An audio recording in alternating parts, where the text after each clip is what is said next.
অপমান বোধ করছেন, তাই রাষ্ট্রপতির পদ থেকে সরে যাওয়ার কথা জানিয়েছেন রাষ্ট্রপতি মোহাম্মদ শাহাবুদ্দিন। হোয়াটসঅ্যাপে দেওয়া এক সাক্ষাৎকারে ব্রিটিশ বার্তা সংস্থা রয়টার্সকে তিনি একথা জানিয়েছেন। গণমাধ্যমটিকে তিনি জানান, ত্রয়োদশ সংসদ নির্বাচনের পরই তিনি নিজের পদ থেকে সরে যেতে চান। প্রধান উপদেষ্টা ডক্টর মোহাম্মদ ইউনূসের নেতৃত্বাধীন অন্তর্বর্তী সরকারে তিনি অপমান বোধ করছেন। রয়টার্সের প্রতিবেদনে বলা হয়, রাষ্ট্রপ্রধান হিসেবে শাহাবুদ্দিন বাংলাদেশের সশস্ত্র বাহিনীর সর্বাধিনায়ক। এর বাইরে পদটি মূলত আনুষ্ঠানিক। বাংলাদেশের কার্যনির্বাহী ক্ষমতা থাকে প্রধানমন্ত্রী ও মন্ত্রিসভার হাতে। প্রতিবেদনে আরও জানানো হয়, ২০২৪ সালের জুলাই আন্দোলনে ক্ষমতাচ্যুত হওয়ার পর সাবেক প্রধানমন্ত্রী শেখ হাসিনা দিল্লিতে চলে যান।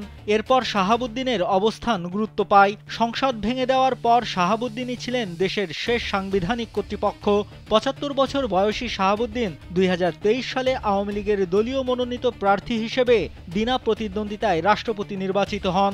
রয়টার্সকে তিনি আরও জানান, নির্বাচন না হওয়া পর্যন্ত রাষ্ট্রপতির পদে থাকবেন। প্রধান উপদেষ্টা ডক্টর মোহাম্মদ ইউনূস প্রায় ৭ মাস ধরে তার সঙ্গে দেখা করেননি।